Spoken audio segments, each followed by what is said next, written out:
philosophy of medicine and philosophy of science to understand the complex relation between mental disorder and suicide. Before his career in philosophy, he qualified in medicine and specialized as a psychiatrist in the National Health Service. He has published many papers in well-known journals, such as Psychiatric Euthanasia and the Ontology of Mental Disorder in the Journal of Applied Philosophy, Pluralism and Incommensurability in Suicide Research in Studies in History and Philosophy of Science, Part C, and Psychopathic Personalities and Developmental Systems in Philosophical Psychology. He's also the winner of the 2015 Carl Jaspers Award. So without further ado, I will give the floor to Hane Maung for a talk entitled Mental Dysfunction and the Matching Problem. Great, thank you very much for the invitation. I will just bring up my slides now. Okay.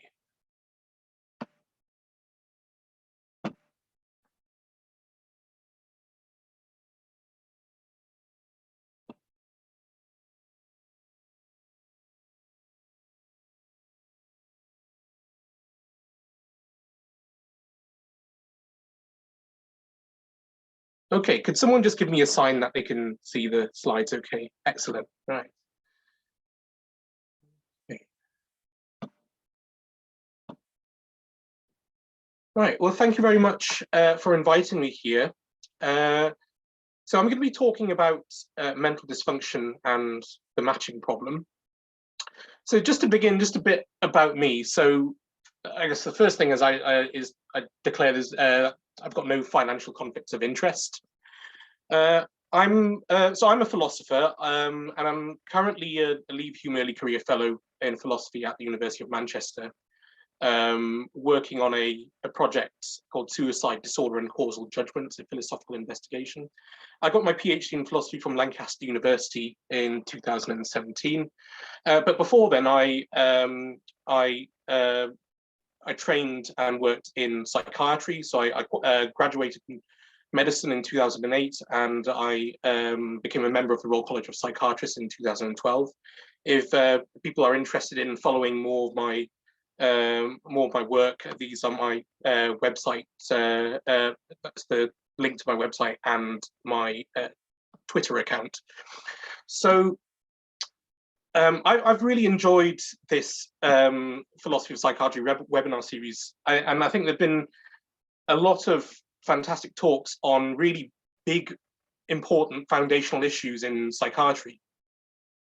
What I'm going to talk about today is something, I guess, a theoretical issue in the philosophy of psychiatry that may seem a lot narrower in scope, but what I hope to do is also to kind of reveal some of the wider implications of the problem that I'll be addressing. So I'm largely going to be offering a philosophical critique of approaches to mental disorder that are based on the notions of evolutionary function and dysfunction, largely focusing on the Jerome Wakefield's harmful dysfunction analysis. So what I'm going to be doing is raising some methodological challenges to these approaches that have been raised by recent developments in the philosophy of biology. And then looking at what implications these have for the prospects of an evolutionary understanding of mental disorder, and also some implications for the wider philosophical debate about the definition of mental disorder. Okay, so yes, so perhaps the most influential account of mental disorder that's been based on evolutionary function and dysfunction is Jerome Wakefield's harmful dysfunction analysis. So he states that a condition is a disorder if and only if A, the condition causes some harm or deprivation of benefit to the person as judged by the standards of the person's culture, and he calls that the value criterion, and B, the condition results in the inability of some internal mechanism to perform its natural function, wherein natural function is an effect that is part of the evolutionary explanation of the existence and structure of the mechanism. He calls that the explanatory criterion. So I don't have any issues with the value criterion. I mean, I'm not going to be focusing on that today. I think that's reasonable. So I'm going to be focusing largely on the explanatory criterion and why I think that poses a lot of problems for an account of mental disorder. So even though Wakefield's harmful dysfunction analysis was developed a number of decades ago, it has kind of remained influential, and it's got some contemporary proponents. So Paul Griffiths and John Mathewson recently wrote a paper sort of, on evolutionary medicine and sort of reappraising the analysis of disorder based on evolutionary function and dysfunction. And also there's been talk about recently, there's been a paper on research done on the concept of biological normativity. So again, sort of drawing on evolutionary accounts of function and dysfunction to come up with an analysis of health and disease. Of course, the harmful dysfunction analysis has been subjected to a number of criticisms. So criticisms that we've got limited knowledge of the evolutionary functions of many traits, and whether or not these traits are actually adaptations or exactations, whether they're functional or dysfunctional, or whether they're actually adaptively neutral. And then also Derek Bolton has raised the objection that that relying on an analysis of mental disorder based on evolutionary function would hold up the diagnosis of disorder, which is meant to be able to happen now in the clinic. So the idea that the problems that mental health professionals face occur now in the clinic. We can't be waiting for an evolutionary account of mental disorder in order to decide whether or not we ought to intervene. So some of these issues, some of these problems that have been raised may appear to be empirically resolvable, but what I want to show is that there have been methodological challenges raised by recent developments in the philosophy of biology, which suggest that actually this is unlikely. I think these are problems that we're just not sort of empirically or epistemically situated to deal with. And two of these problems are the matching problem and what's also been called the Flintstones fallacy. And this leads to a problem of underdetermination of theory by data. So these evolutionary theories about the origins of mental disorder remain sort of underdetermined by the available evidence. Okay, so I'm going to spend a bit of time on some of the theoretical underpinnings of Wakefield's harmful dysfunction analysis. So the first thing to note is that Wakefield draws on quite a specific account of biological function. So the notion of function is polysemous. There are a variety of different accounts of function that are useful in different contexts. So there's like a common sense teleological view of function, just the idea that if something is functioning, if it's doing what we want it to do.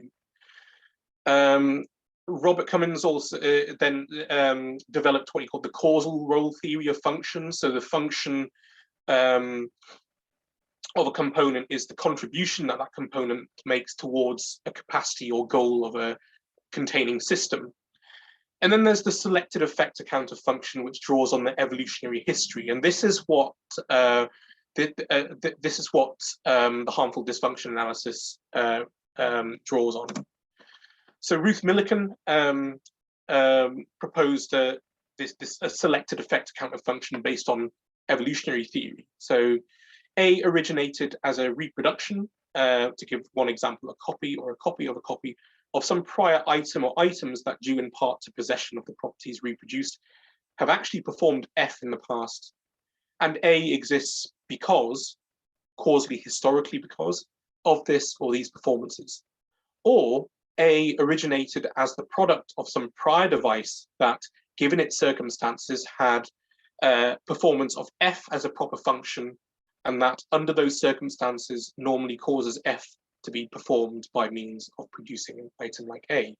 And Karen Neander has has also defended this view and sort of articulated by saying it is a proper function of an item X of an organism O to do that which items of X's type did to contribute to the inclusive fitness of O's ancestors, and which caused the genotype of which X is the phenotypic expression to be selected by natural selection.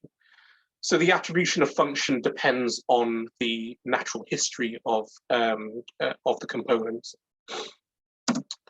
So here's an example. So what's the function of the heart? So ancestral hearts had an effect of pumping blood. That was one of the effects that it had.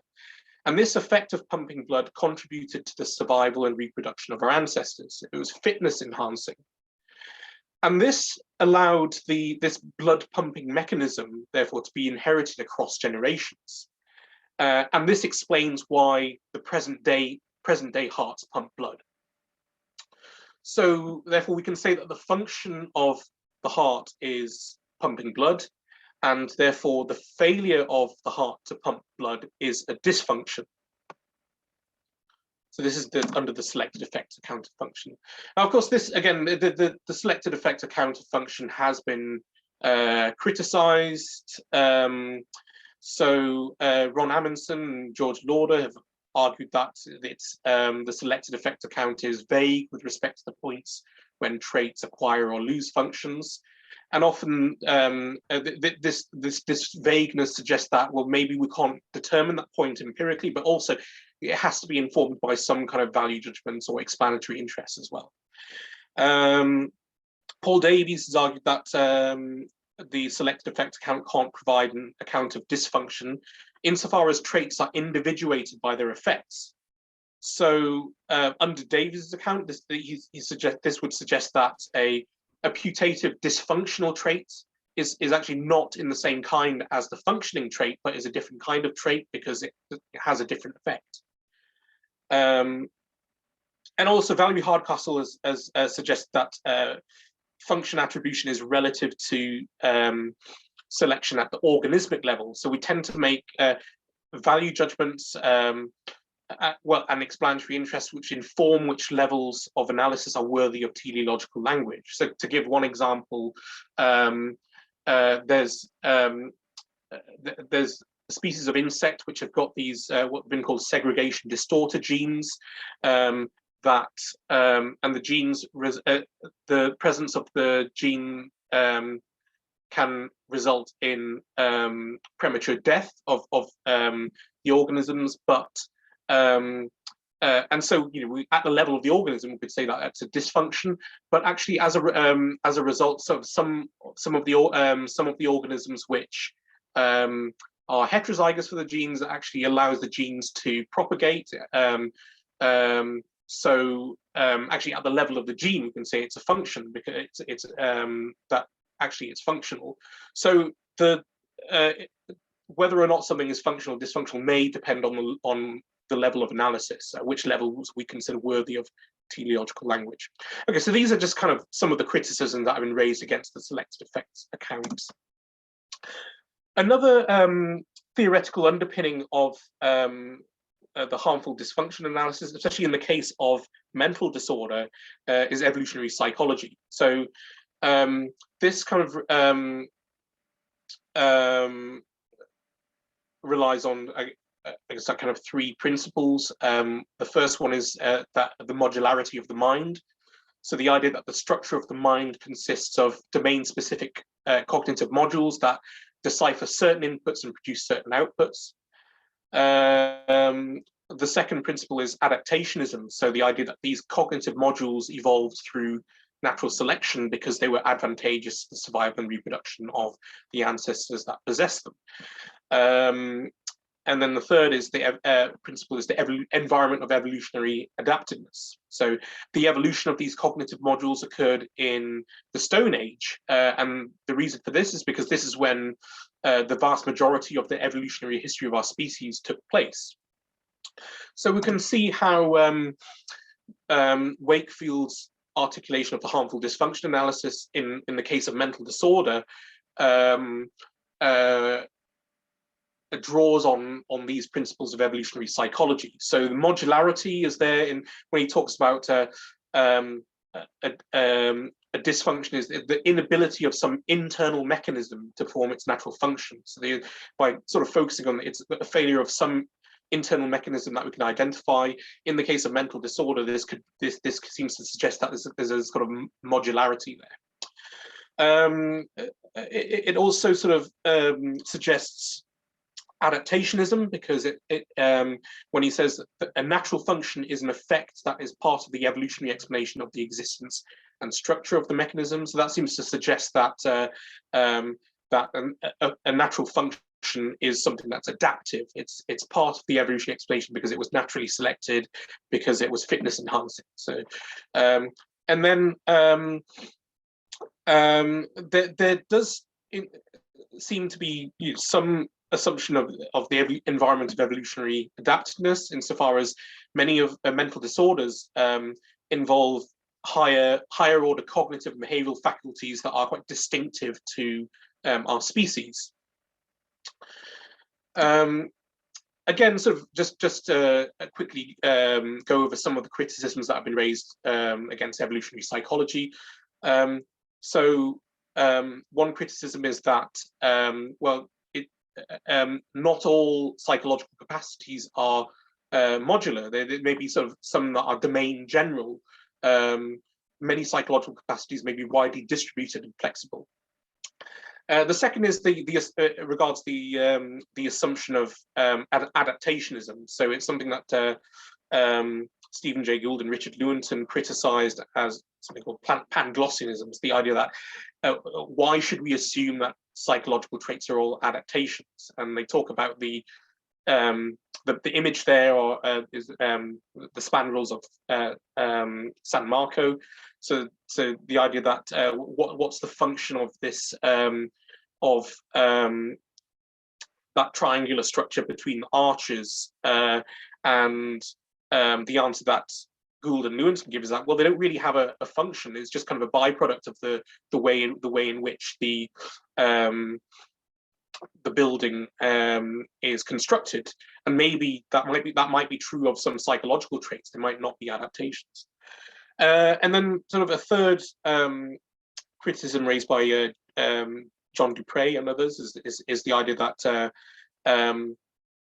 that some psychological capacities may not be genetically involved, but there may be sort of ontogenetic effects of culture and learning, which result in cognitive similarities and differences. So the idea that that psychological traits are highly plastic. Okay, so I want to raise. So I'm going to be focusing on a new problem that's been a new methodological problem that's been raised against evolutionary psychology, and see how that applies to the harmful dysfunction analysis. So this is a problem called the matching problem, and it was developed by Sabrina Smith, who's very sort of excited that she's in the audience today. So the idea is that for evolutionary psychological explanations to succeed, practitioners must be able to show that contemporary cognitive mechanisms correspond to those that were selected for in the environment of evolutionary adaptiveness, that these present-day cognitive mechanisms are descended from the corresponding ancestral mechanisms, and that they have retained the functions of the ancestral mechanisms from which they are descended. So I think that this potentially presents a problem for the harmful dysfunction analysis in the case of mental disorder. So Wakefield says that a natural function is an effect that is part of the evolutionary explanation of the existence and structure of the mechanism. So in order to demonstrate this, he's got to show, well, there are three things. I mean, first of all, there has to be concordance. So the idea that the contemporary mechanism produces the same sort of effect as some ancestral mechanism. But concordance isn't enough. He's also got to demonstrate strong vertical homology. So this is the idea that the contemporary mechanism is phylogenetically descended from the ancestral mechanism. So it's not enough to show that there's a contemporary mechanism produces the same sort of effect as some ancestral mechanism. It has to be shown that the contemporary mechanism is actually descended from that ancestral mechanism. And then there has to be an ultimate explanation for why this contemporary mechanism still has that effect. So it has to be shown that the ancestral mechanism was naturally selected because its effect was fitness enhancing. So it has to be adaptive, and therefore we can, if it's adaptive, we can say that the effect that it had is a function, and that explains why the contemporary mechanism still has that effect. So we can demonstrate these for biological traits, right? So for the evolutionary biology has a number of methodologies and tools to demonstrate these three features. So we can support them through the comparative method. So this is a method whereby we show that traits have similar effects across related species. So this is the image on the top here are a number of elapid snake species, and looking at the scales behind the eyes, and then and showing that, you know, all of these share this similarity. And then another method is looking at the fossil record. So we can show by showing that these traits are present in contemporary species and in ancestral species. So we can sort of therefore infer some kind of vertical homology from that by showing that, well, these traits are present in ancestral species and contemporary species, and they are present in a range in a range of related contemporary species that are descended from that ancestral species. And then we can another method they use is optimality modeling. So looking at the ways in which in their natural environments, in sort of typical environments, the absence of the effect of the trait impedes fitness. So it impedes survival and reproductive fitness. So the problem is that for many psychological traits in our species, these methods are unavailable. The comparative method is unavailable because the relevant behaviors, so kind of these higher order cognitive and behavioral features that tend to be associated with mental disorders, tend to be quite, a lot of them are unique to our species. These relevant behavior and also other behaviors are kind of highly diverse and poorly conserved across our closest related species. So like the great apes, we got depending on the species and also different communities of great apes, there's a huge diversity in social behaviors and the ways in which kind of communities are structured and so forth. So, and what's more, the amount of time between our species and the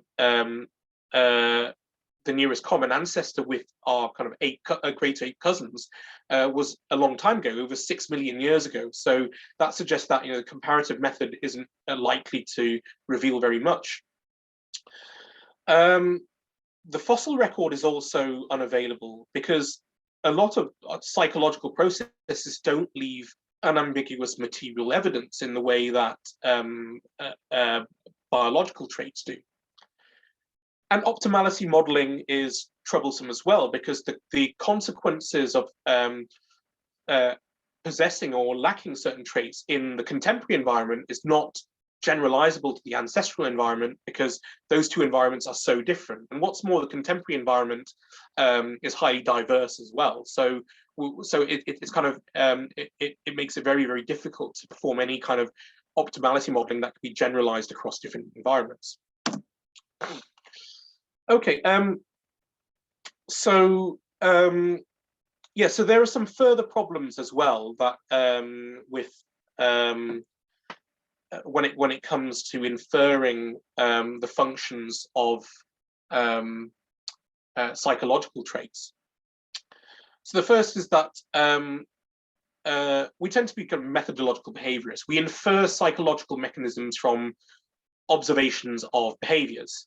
Even findings from neuroimaging studies and so forth ultimately have to be based on correlations with behaviors. And this also applies, so this must apply to when we make inferences about the psychological mechanisms of our Stone Age ancestors as well. In order to make inferences about what psychological traits and what psychological mechanisms our Stone Age ancestors have, they must be inferred from claims about what their behaviors were. The problem, though, as Paul Davies notes, is that much of the evidence has literally long since died and rotted away. Like I said, a lot of these psychological traits don't leave unambiguous fossil evidence. So the problem is that we often assume that there's concordance between contemporary psychological traits and ancestral psychological traits, but we're not epistemically situated to demonstrate it. Another problem is that it's the issue that so a lot of these inferences about psychological functions are compounded by the possibility of ontogenetic inheritance. So what I mean by this is that, like I said, even if there turns out to be concordance between contemporary and ancestral behaviors, this would still fall short of demonstrating function, because this similarity may not be due to kind of strong vertical homology. It might not be due to phylogenetic sort of genetic inheritance. It might be, the similarity might be due to the ontogenetic effects of culture and learning on cognitive development. And I'll talk a little bit more about developmental systems theory and extended inheritance later, but the idea is that we inherit much more than just our genes. You know, we across generations we inherit various material conditions, linguistic conventions, various cultural scripts, and social institutions, and these can have effect on our psychological development and account for psychological resemblances across generations. So the ontogenetic inheritance presents a problem, because it suggests that if we want to demonstrate whether or not a psychological trait is actually a function, according to the selected effect account, we either have to, one option is to extend the evolutionary explanation to accommodate extended inheritance. So we extend our explanation to accommodate sort of inheritance of the ontogenetic effects of things that are inherited other than genes. Or we have to demonstrate that there is kind of strong vertical homology between contemporary and ancestral cognitive mechanisms. But our knowledge of ancestral psychology, so Stone Age psychology, is confounded by the lack of fossil record, and that seems to preclude the latter strategy. There's also a problem raised by environmental variation. So adaptive effects of traits may remain steady if environmental pressures remain steady. But the problem is that the effects of traits may vary with varying environmental contingencies. And our contemporary environment is very, very different from our Stone Age ancestral environment. So that suggests that the effects of contemporary traits on adaptiveness can't be generalized to the ancestral environment. So a trait might be adaptive now, but we can't infer from that therefore it was adaptive in the ancestral environment, and that's why it was selected. And so we can't make an inference about function. So to demonstrate function, we need to demonstrate that the relevant pressures have remained steady across the ancestral environment and the contemporary environment. But again, like our knowledge of the social and psychological pressures in our ancestral environment is highly limited due to the lack of fossil records. So again, that seems to preclude that strategy. So this results in what Jan Sleutels has called the Flintstones fallacy. And this is the projection onto earlier humans, as well as hominids, primates, and other animals, the image that we have of ourselves as conscious thinking creatures, in spite of the fact that this self-image may well contain features that are typically modern and have been acquired only recently. So the thing is that our knowledge of Stone Age minds is highly limited. So we have a tendency to project to make assumptions about what their mentality is like by projecting present mentality into the past, but then using that sort of assumed past mentality to explain why we have our present mentality. So that results in some circularity. The psychological traits that are possessed by modern humans are assumed to have been possessed by early humans. But then the assumption that early humans possess these psychological traits is then invoked as an explanation for why modern humans possess these psychological traits. So there have been some objections raised to some of these issues. So John Tooby and Lida Cosmides, who are sort of pioneers of evolutionary psychology, have suggested that, well, look, we're not entirely ignorant. We know at least some things about our Stone Age ancestors.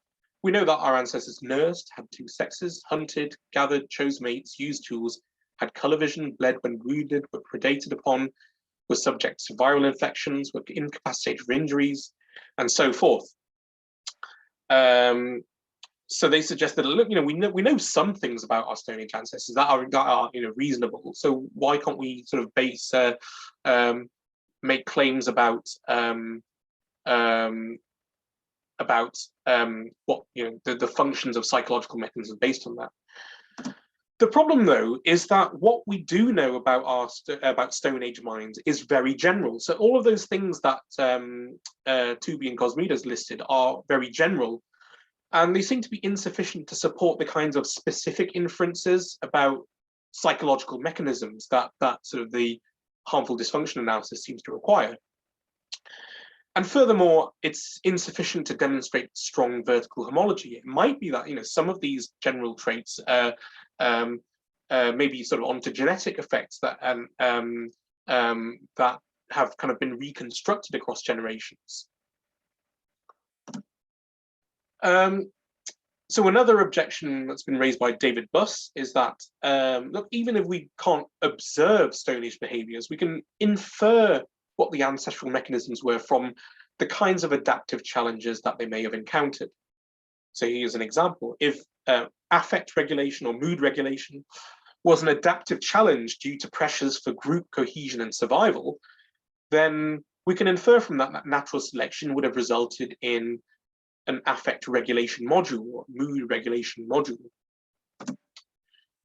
So the problem with this, so in reply to this, there's no reason to assume that these traits are adaptations. So first of all, even if we could demonstrate that we have an affect regulation module, there isn't. We don't have. We can't just assume that this was. We have it because it was adaptive. And Kim Sterelny and Paul Griffiths raise another problem with it, which they call the grain problem. So it's the idea that is that we can think about the adaptive challenges. We tend to describe adaptive challenges in fairly sort of coarse-grained terms. So the example that it's given here is the issue of mate choice. So it's kind of quite a broad, coarse-grained problem. But that doesn't suggest that there is only kind of therefore one single domain that for mate choice. There might be sort of we might sort of re-describe the problem mate choice in finer grain terms, in terms of it involving several different kinds of challenge that come together. And so, you know, there might actually be several different modules or several different mechanisms involved in this. And I guess this presents a problem. This kind of I guess compounds the matching problem, because it suggests that, look, just because there were these adaptive challenges, it doesn't, you know, we can't infer that there were only that these, you know, particular modules evolved in order to meet those challenges. And so, you know, that means that means that we can't sort of match those modules to sort of various contemporary psychological modules. Right, so the matching problem presents the problem of underdetermination of theory by data. So this is like an idea that was developed by Pierre Duhem, and the idea is that the available evidence is insufficient to select between empirically equivalent hypotheses.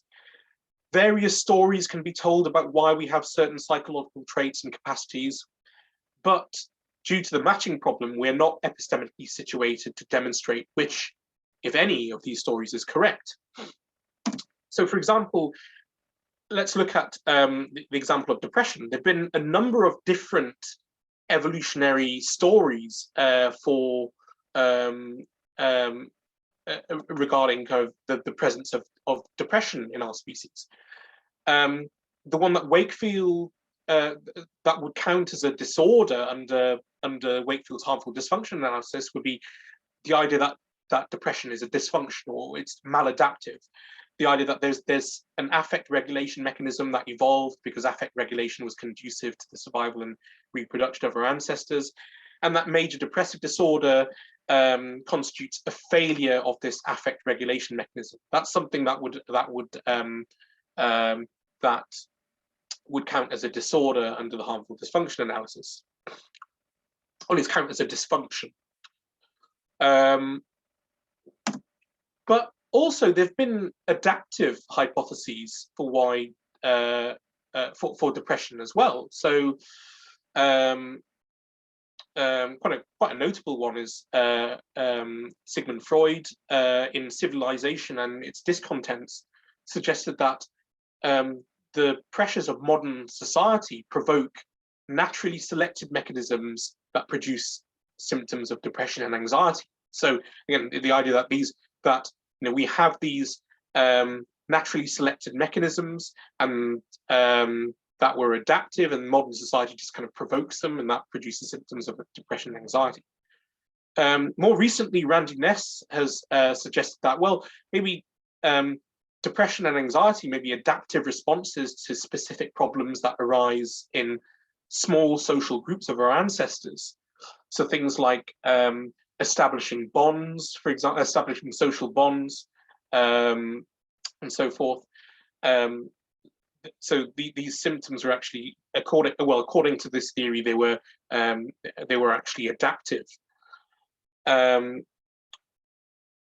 under this account, it would suggest that depression and anxiety are actually functions; they're not dysfunctions. And then there are kind of evolutionary neutral hypotheses as well. Paul Griffiths and Harold Kincaid point out that cognitive development is highly plastic, and that a single type of genome may support a range of diverse developmental outcomes depending on the environmental context. So that suggests that different social and material environments may be associated with a wide diversity of cognitive and behavioral traits. These may not be adaptive or maladaptive; they're just part of the diversity that we're capable of, given sort of how plastic our psychology is. So the problem is that we've got empirically equivalent hypotheses that are incompatible with one another. So we've got the hypothesis that mental disorder is a dysfunction, the hypothesis that mental disorder is an adaptation, and the hypothesis that mental disorder is evolutionarily neutral. And the matching problem suggests that we lack the epistemic resources to select between these. They remain sort of underdetermined by the available data. Okay, so I want to explore just in the last few minutes some of the implications that this has, firstly for the prospect of an evolutionary understanding of mental disorder, and secondly for kind of the philosophical debate around the concept or the definition of mental disorder. Right, okay, so regarding sort of an evolutionary understanding of mental disorder,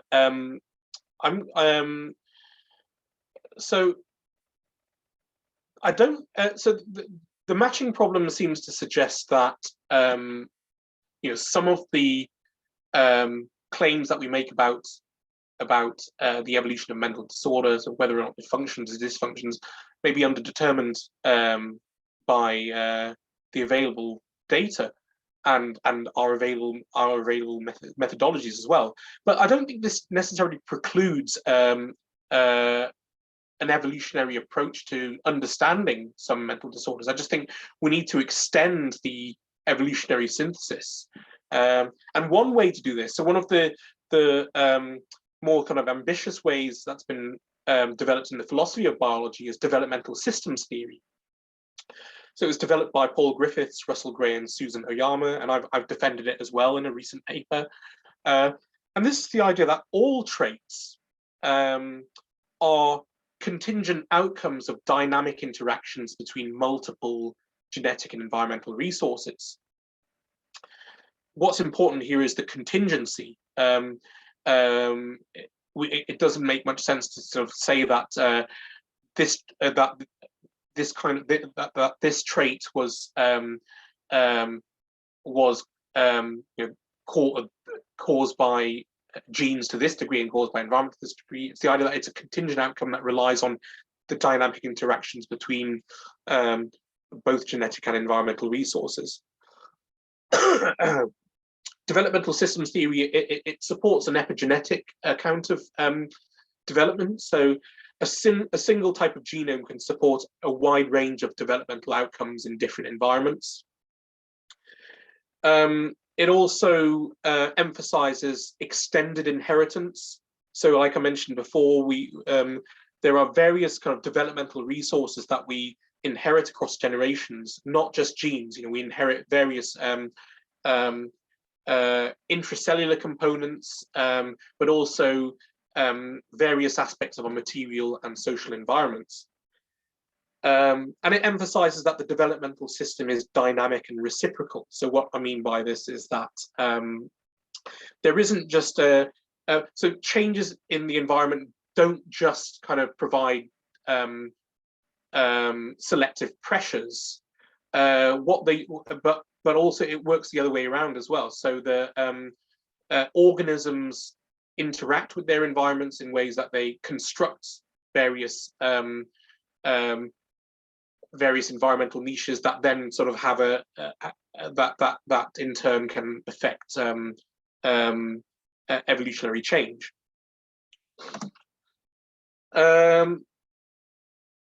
Okay, so yes, so the idea that organisms encounter diverse developmental resources which interact to result in various different phenotypes, and that variation in any of these developmental resources, not just genes, the variation in any of these developmental resources can be a potential source of novelty and adaptation. So this is one of my favorite examples. The top image is a brown trout. The bottom image is a sea trout. And these are both the same species. And there's been research done on looking at, they're both the same species, but phenotypically incredibly different. And there've been research done on looking at members of this species that are genetically identical, so genetically identical members of these species, and some of these, some of them when they're young, they migrate into the salt water, so into the sea. Some of them stay in a freshwater river environment, and whether or not they're in a saltwater or freshwater environment, that has enormous changes and enormous effects on the eventual phenotypic outcome. But both environments are sources of novelty. It's not like the brown trout is a dysfunctional form, the sea trout is a functional form, or the other way around. It's that both of these are both of these can thrive in the environmental niches that they help to construct. And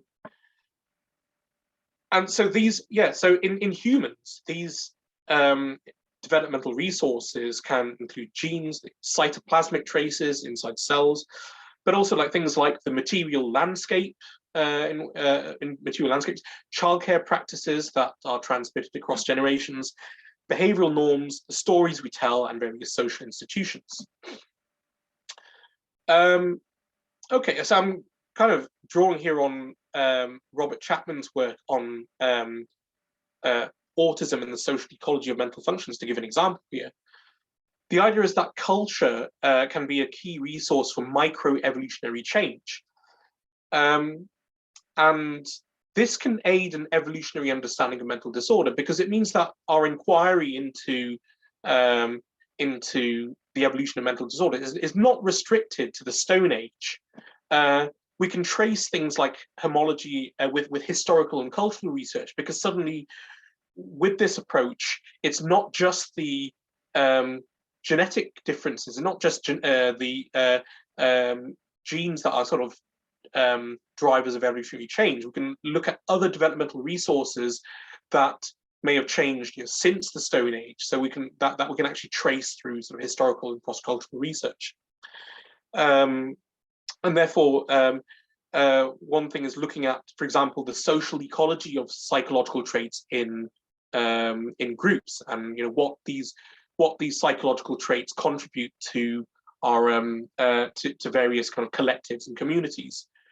And in a way, that's looking at some. If we extend the evolutionary synthesis, that's looking at sort of what adaptive roles that these psychological traits may have in different sort of social and cultural environments. But we're not sort of restricting ourselves to genetic changes that occurred in the Stone Age. Okay, now I want to finish with looking at just some of the implications that this has for approaches to mental disorder, the concept of mental disorder in the philosophy of medicine. This is quite tentative, but I want to suggest that the matching problem suggests that we ought to be kind of skeptical about some approaches to mental disorder that are based on notions of evolutionary function and dysfunction. Also, it raises doubts about whether evolutionary function is actually of normative relevance to the sense of mental disorder that's used in clinical practice. So when we, this kind of echoes Derek Bolton's criticism that look, the problems that mental health professionals have to deal with occur now in the clinic. They're the problems that our patients bring to us, and we can't sort of rely on whether questions about whether or not the problems they bring to us are evolutionary functions or whether they're dysfunctions in order to decide whether or not in order to decide how to help these patients. So it's actually doubtful whether the notion of evolutionary function is actually of the normative relevance to the sense of the sense of mental disorder that is used in psychiatric practice. Now, of course, a proponent of evolutionary accounts of mental disorder could decree that look, there's another theoretical sense of mental disorder that's based in evolutionary function and dysfunction. That's what we're focusing on. The problem, though, is that I think this generates a gap between what's relevant in the everyday practice of clinicians and the kind of putative theoretical sense of mental disorder that they're proposing. so that, you know, they could, if they wanted to, come up with an evolutionary sort of definition of what a disorder is. But the problem is that this then sort of, if this doesn't complement what the sense of mental disorder that's relevant to practice, then, you know, it questions what use is it. Okay, finally, yes. So I wanted to look at, I mentioned about how drawing on Robert Chapman's work, how a developmental systems theory approach might lead us to focus on looking at the social ecology of psychological traits in groups. And maybe this might suggest looking at the roles that certain traits have in groups, and the effects that mental disorders have to sort of how an individual is able to thrive in a certain group. Maybe this might sort of encourage us to look at understandings of health, disease, and mental disorder that consider the institutional roles that these concepts are intended to serve in our culture. So again, this is very tentative, but quite recently I've been a big fan of Quill Kukla's approach to definitions of health and disease. So Kukla proposes an institutional definition of health, whereby a condition or state counts as a health condition if and only if, given our resources and situation, it would be best for our collective well-being if it were medicalized. That is, if health professionals in institutions played a substantial role in understanding, identifying, managing, and or mitigating it. Okay, so sorry, lastly, I mean, I think, so perhaps, you know, this could motivate us to look at philosophical accounts of health, disease, and mental disorder that sort of consider the roles that the intended roles that these concepts have in sort of our collective society. Okay, thank you very much. Stop sharing. Thank you very much. Thanks a lot for this wonderful presentation. We're now gonna